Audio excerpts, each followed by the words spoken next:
Hi, it's Patrick Hutzel from intensivecarehotline.com with another quick tip for families in intensive care. And before I go into today's tip, subscribe to my YouTube channel, give it a thumbs up, give it a like, share the video with your friends and families, and click the notification bell. Now let's go into today's quick tip.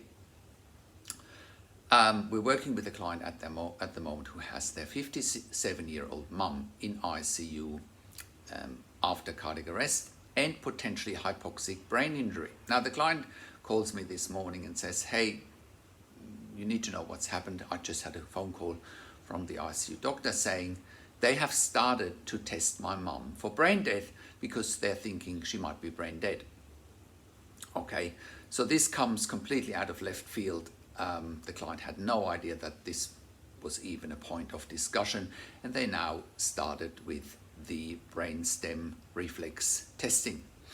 And without showing the family the policy around brain death testing, without sitting down with the family saying, hey, look, we think your mum might be brain dead, these are the next steps, no explanations whatsoever. And that's really disappointing because I know ICUs can do much better. You know, I've worked in ICU for over 20 years, and before you do any discussions even around brain death, you would sit down with the family and explain the process and explain, you know, do they have questions, do they have objections?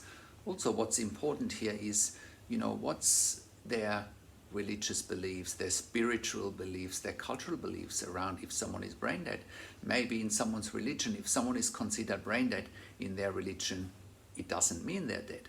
I don't know, I'm not the expert on it, but what I am saying here is, you know, different people have different beliefs around different situations, and that has completely gone out of the window here.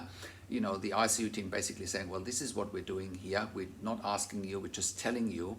And the ICU team not informing the family again about local brain dead policies, how to do the testing, how to inform the family, potentially seeking consent first from the family. There also need to be 2 independent doctors doing the brain death testing. There's been no explanation about that. The family only found out from us that this is the actual process. Now, next, what the family also needs to understand is that brain death testing might be the first step towards organ donations. I asked the client, you know, has the ICU team talked about organ donation? And clearly the ICU team has not talked about organ donation, but the reality is that if someone is considered brain dead, the next discussion that usually takes place is around organ donation. And again, family is definitely not prepared for that. That's why I keep saying over and over again, the biggest challenge for families in intensive care is that they don't know what they don't know. They don't know what questions to ask, they don't know what to look for, they don't know their rights, and they don't know how to manage doctors and nurses in intensive care. As a rule of thumb, everything in intensive care or in a hospital in general has a policy. Everything. Washing the window, cleaning the window, mopping the floor, cleaning the desk has a policy in a hospital. Do you think that brain death testing won't have a policy if everything else has a policy? And you need to look at that policy, and you need to ask for the policy whether they are following the right procedure, because this is a life or death situation. You can't be not looking at a policy. You need to make sure that they're following due process, and you know, that they're not declaring your mum as brain dead just simply at the drop of a hat, literally. So that's my quick tip for today.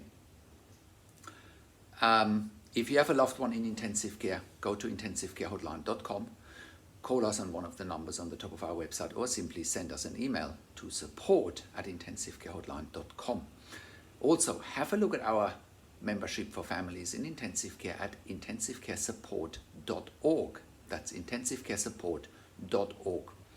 We also provide medical record reviews for families in intensive care while they have their loved ones in intensive care, or even after intensive care, if you want to make sure that your loved one is getting the right care and treatment, that there's no medical negligence and so forth.